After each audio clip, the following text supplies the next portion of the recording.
در میان لحظه جانکاه قبود، زیر باران خدا باز شنید.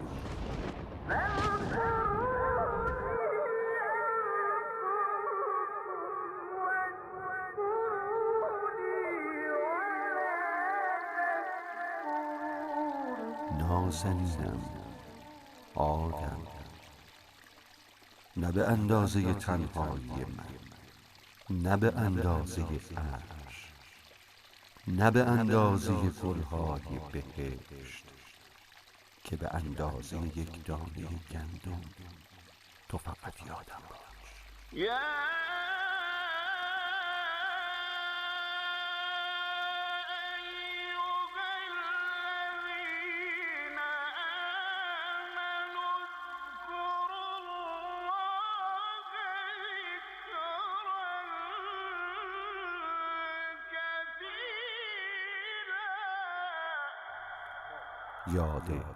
خدا. بسم الله الرحمن الرحیم. الذین آمنوا و تطمئن قلوبهم بذکر الله، الا بذکر الله تطمئن القلوب. الهی عظم الولا و برح الخفا و انکشف الغطاء و انقطع الرجا و ضاقت الارض و منعت السما و انت المستعان و الیک المشتکا و علیک المعول فی الشدة و الرخاء. اللهم صل علی محمد و آل محمد اولي الامر الذین فرضت علینا طاعتهم و عرفتنا بذلک منزلتهم ففرج عنا بحقهم فرجا عاجلا قریبا کلمح البصر او هو اقرب. یا محمد و یا علی، یا علی و یا محمد، اکفیانی فانکما کافیان، منصرانی فانکما ناصران. یا مولانا یا صاحب الزمان، الغوث الغوث الغوث، ادرکنی ادرکنی ادرکنی، الساعة الساعة الساعة، الاجل الاجل الاجل، برحمتک یا ارحم الراحمین. اللهم كن لوليك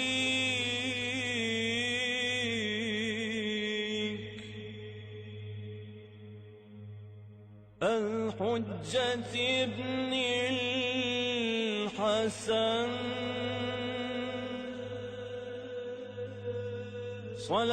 صلواتك عليه وعلى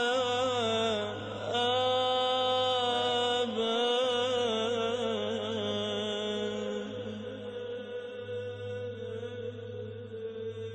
في هذه الساعة وفي كل ساعة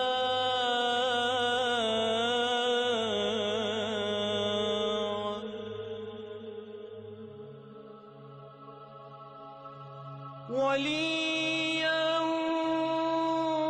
وحافظا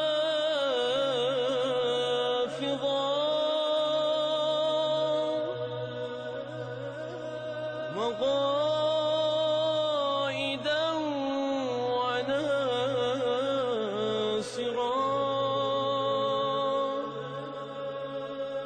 ودليلا وعينا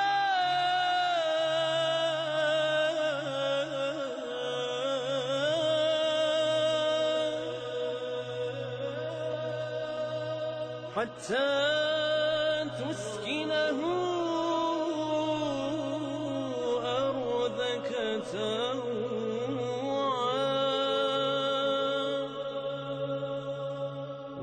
وتمتعه فيها طويلا.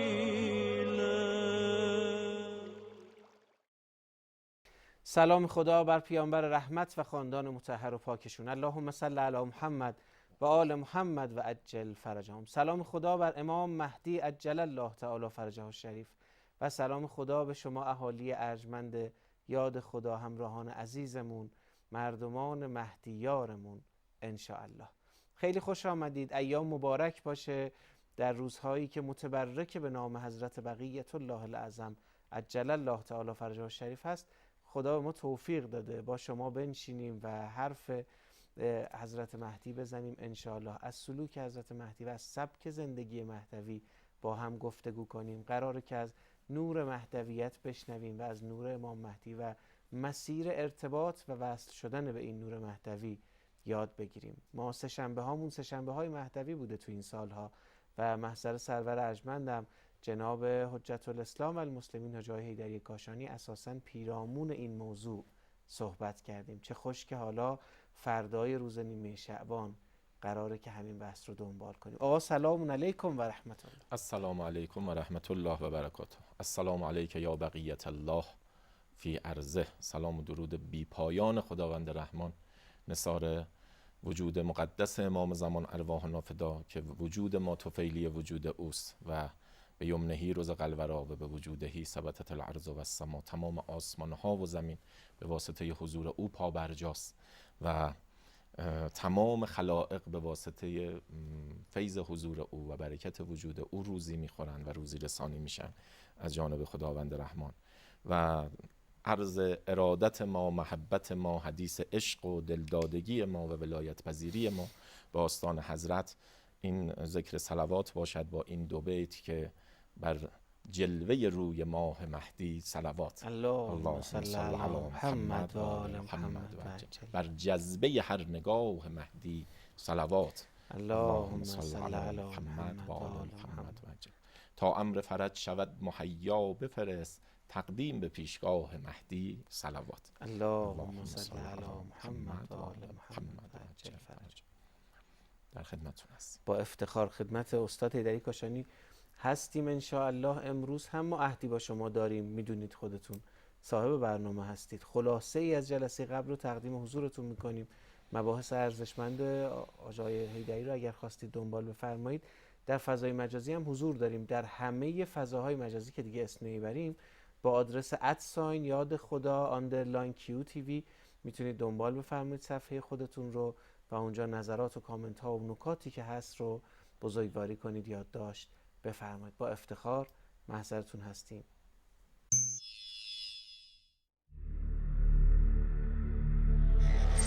کهف حسین یعنی اون پناهگاه مستحکم، اون غاری که مثل اصحاب کهف باید به اون پناهنده بشید تا دین و ایمان و عرفان شما حفظ بشه. وجود مقدس اهل بیت عصمت و طهارت هستن و در عصر زمان ما وجود مقدس حضرت بقیت الله الاعظم. پیام سوره کهف برای جوانانی مثل جوان مردان کهف اینه که باید به کهف حسین الهی که در عصر زمان شما ولایت و هدایت و تربیت مهدوی است، باید شما پناهنده بشی، سرعت بگیری، سبقت بگیری به سمت این کهف حسین نسبت به این پناهگاه مستحکم. بعد می‌فرماید که امام صادق علیه السلام برای عاشقان شهادت فی سبیل الله این سوره کهف خیلی کلیدیه. این که میگه اصحاب المهدی کلهم یتمنون الشهاده، اصحاب المهدی که اکثریتشون جوانانن، جوانانی هستن که تمنای شبانه روزشون شهادت در راه خداست. بعد میفرماید هر کسی که در شب جمعه سوره کهف رو تلاوت بکنه با شهادت از دنیا میره یا با فضیلت شهادت خداوند او رو در شمار شهدا مبعوث میکنه. تلاوت سوره کهف، ببینید ما چه عظمتی از قرآن رو محرومیم و دوریم و انس ما با قرآن به چه افقهایی ما رو میتونه، به چه عاقبت به خیریه با شهادت ما یا با فضیلت شهادت ما و مبعوث شدمون در شمار شهدا با تلاوت سوره کهف در هر شب جمعه تضمین میشه و امضا میشه با تلاوت 110 آیه.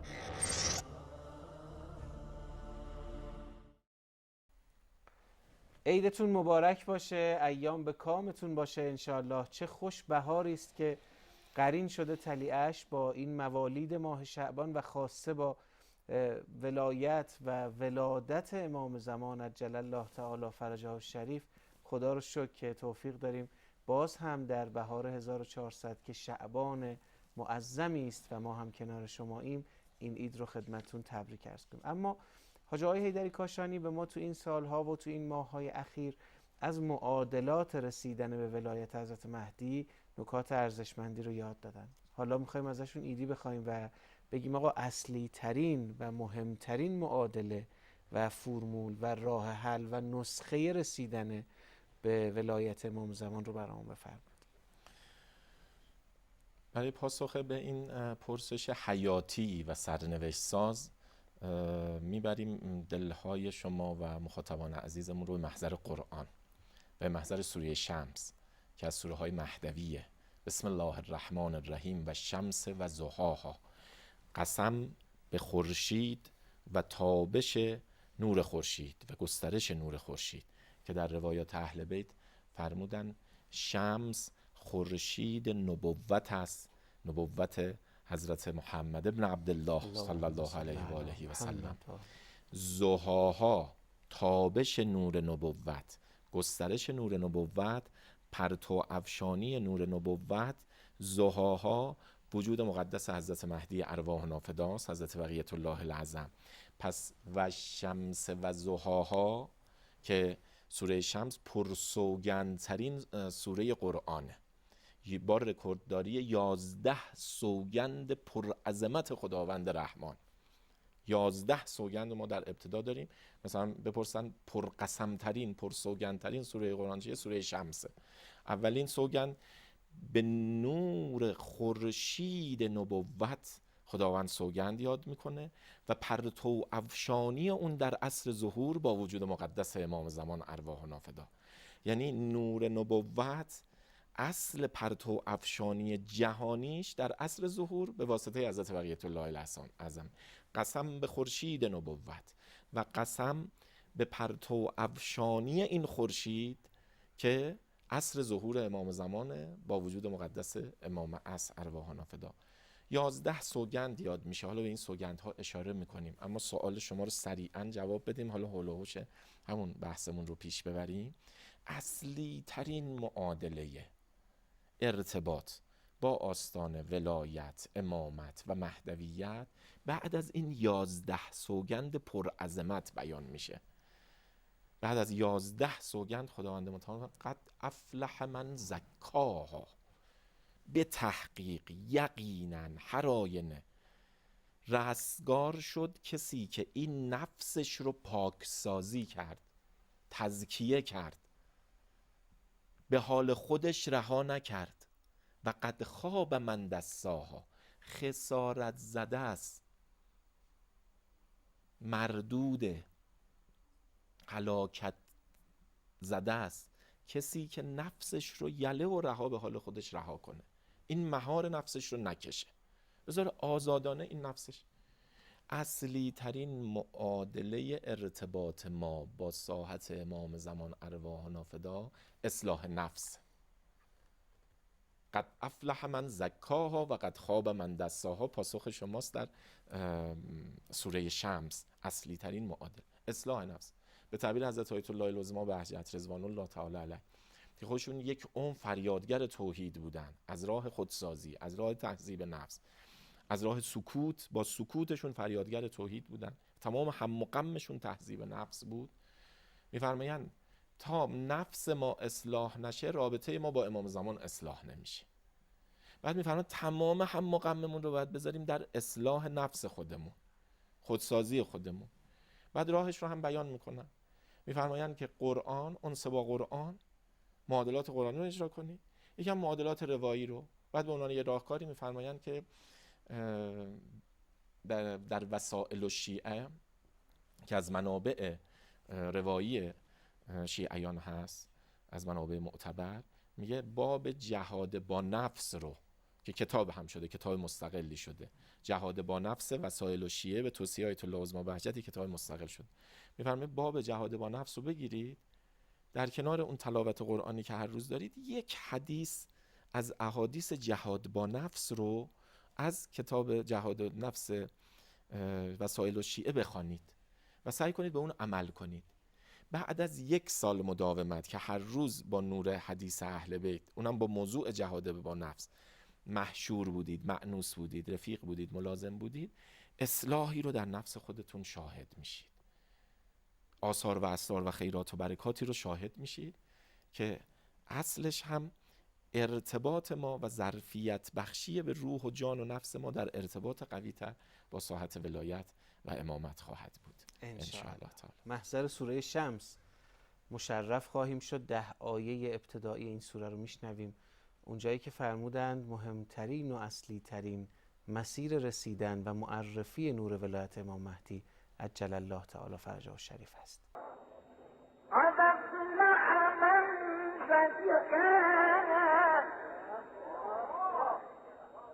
وقد خاب من دساها. اللهم صل على محمد وآل محمد وعجل فرج آل محمد. آیات ابتدایی سوره شمس رو شنیدیم. بیننده‌های خوبمونم به 30720 دلنوشته ها و سوالات و نکاتشون رو دارن ارسال میکنن. انشاءالله که همه ما و همه بینندگانمون تا آخر عمرمون در سایسار نور قرآن و اطرت و امامت و مهدویت پایدار و استوار باشیم. ببینید در فضیلت سوره شمس عبارات عجیبی رو ما برمیخوریم. مثلا این حدیث نبوی از پیامبر مکرم اسلام میگن من کان قلیل التوفیق فلیدمن قرائتها. هر کسی که توفیقاتش کمه مداومت کند بر قرائت سوره شمس. از کی بود روایت؟ از پیامبر مکرم اسلام. یعنی درمان کم توفیقی. خیلی میگن آقا ما توفیق مثلا این روزگار خیلی زیاد شده. یکی از ویژگی های اصلا آخر الزمانه که چون شیاطین غلبهشون در جامعه انسانی به حد اعلا میرسه. در 2 مقطع تاریخ بشری حضور شیاطین به حد اعلا میرسه در زندگی انسانی و در ساحت بندگی. یکی در زمان ملک سلیمان نبیه، یکی در آستانه ظهور امام عصره. شیاطین همینطور حضورشون دارن به فرمان ابلیس شیطان بزرگ حضورشون رو به حد اعلا میرسونن. پیرامون ما، زندگی ما، بندگی ما، رفتار، این که غفلت ها به حد اعلا میرسه. کم توفیقی ها هم ریشش همینه، غفلت زدگی ها و پیروی از وسوسه‌های شیطانی. کسی که توفیقاتش کمه پیوسته و مداوم سوره شمس رو بخونه تا توفیقاتش افزون بشه. آقا درمان کم توفیقی که میگیم از خدا خواهیم توفیق عمل، این راهش مداومت بر تلاوت سوره شمسه. فیوفقه الله تعالی اینما یتوجه. پس خداوند او رو موفق میداره، توفیق عنایت میکنه به هر آنچه که او توجه میکنه بهش. یعنی چه امور مادی چه امور معنوی که نیت میکنه، خداوند یه توفیقی رو همراه اون نیتش میکنه که اینو بتونه تحقق بده. و فیها قبول و عند جمیع الناس و رفعتون، مایه رفعت و مقبولیت نزد تمام خلق خدا میشه مداومت بر سوره شمس. علاوه بر این که کثرت توفیق میاره، کم توفیقی های ما رو جبران میکنه، کم توفیقی رو به برکت در توفیق تبدیل میکنه، مقبولیت و محبوبیت نزد خداوند رحمان میاره، رفعت و بزرگی و عظمت، اونم عظمت با نور خدا در نزد مردم ایجاد میکنه. و فیها زیادت و حفظ. کسانی که از کم حافظگی مینالن، میگه مداومت بر تلاوت سوره شمس باعث افزایش حافظه و شدت قوه حفظ میشه. امام این روایت از پیامبر بود تا اینجا. امام صادق علیه السلام یستحب لمن یکون قلیل الرزق و التوفیق کثیر الخسران و الحسرات ان یدمن فی قرائتها یصیب فیها زیادتا و توفیقا.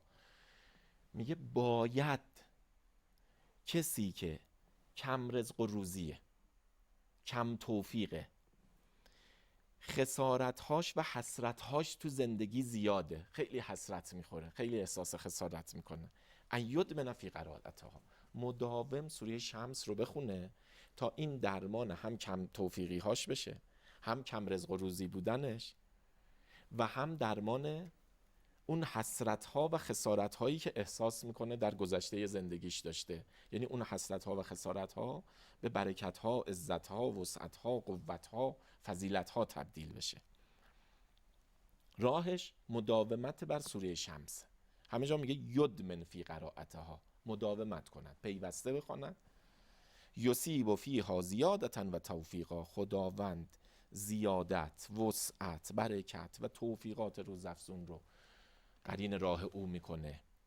و باز اون معادله طلایی که داشتیم که آیا اینایی که فضائل و صور، فضیلتی که برای سوره های قرآنی گفته میشه فقط برای قرائت؟ نه، قرائتها تلاوتها و القیام بها. قرائت بکنی، اندیشه بکنی که خداوند تو دل این آیات، تو دل این 11 سوگند پر عظمت از تو چی میخواد، چی رو هدف قرار داده که میگه باید به او قیام عملی داشته باشی.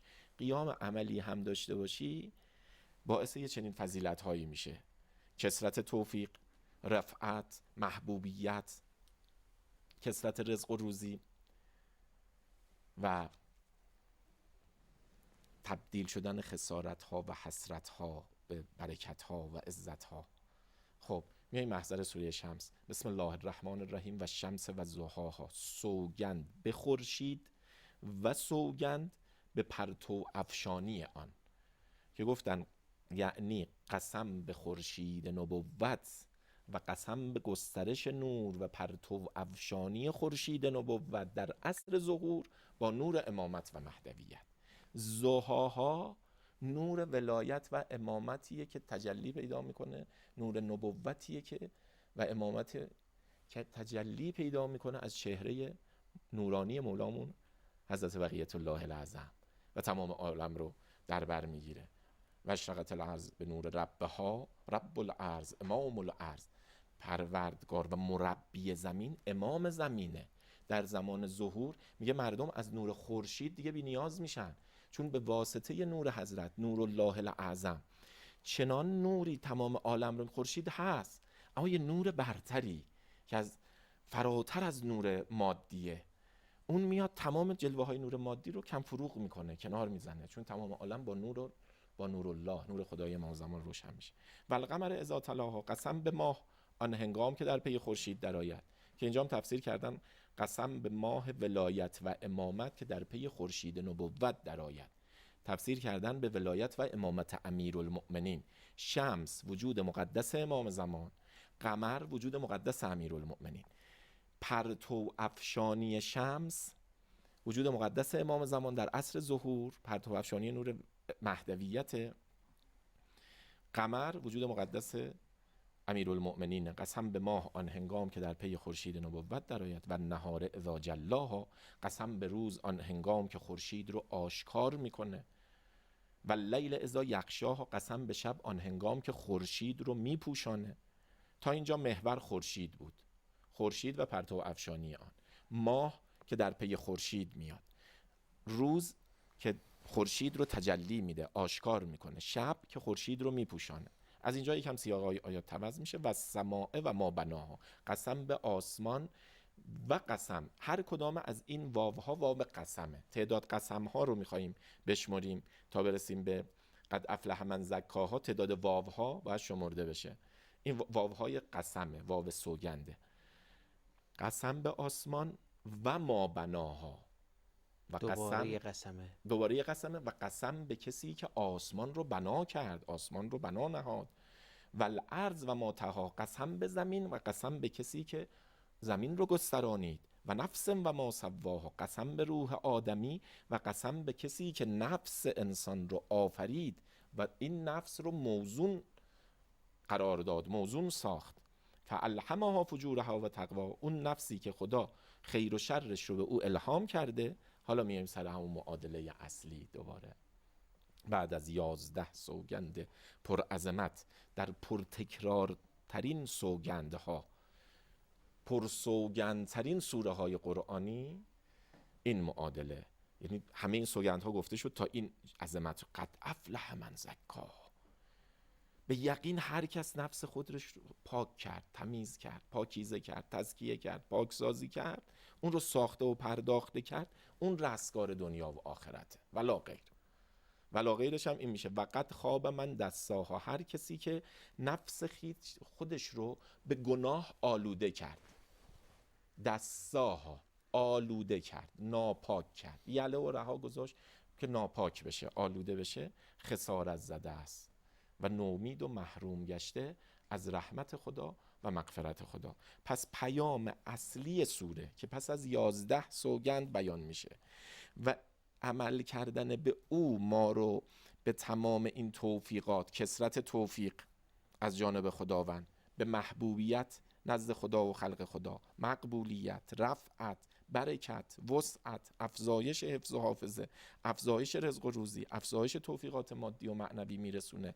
تمام خسارت ها و حسرت های عمر ما رو جبران میکنه یک جا. اینه که به این معادله اضطرار انسان به خودسازی و تزکیه نفس و آغاز تهذیب نفس و پاکسازی نفس که رمز رستگاری و سعادت دنیا و آخرت معرفی میشه. انشاءالله. خیلی متشکرم، خیلی ممنونم. ما حدود 1-2 دقیقه زمان داریم تا پایان برنامه. دوست داریم که حسن ختام برنامه‌مون هم کلام شما باشه در ارتباط با حضرت مهدی و تو این ایام عید از شما این نکات رو ممنونیم که یاد گرفتیم.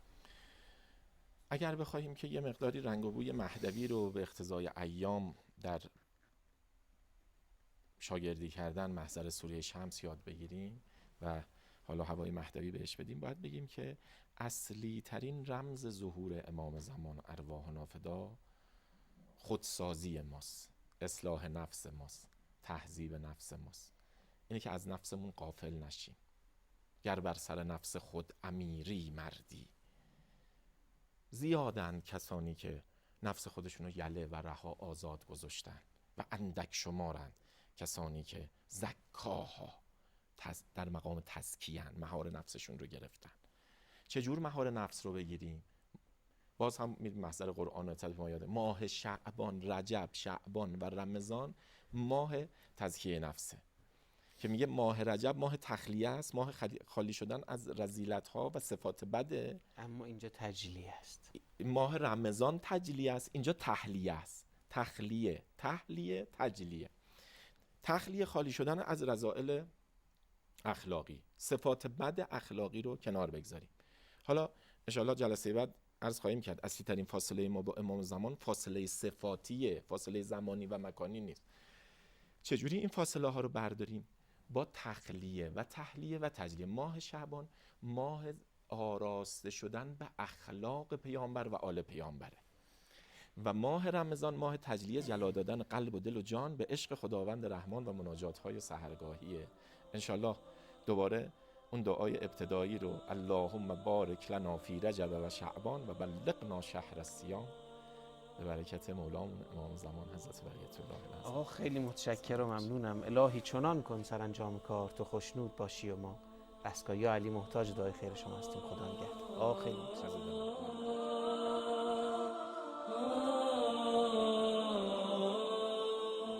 پشت هر کوه بلند سبززاری است پر از یاد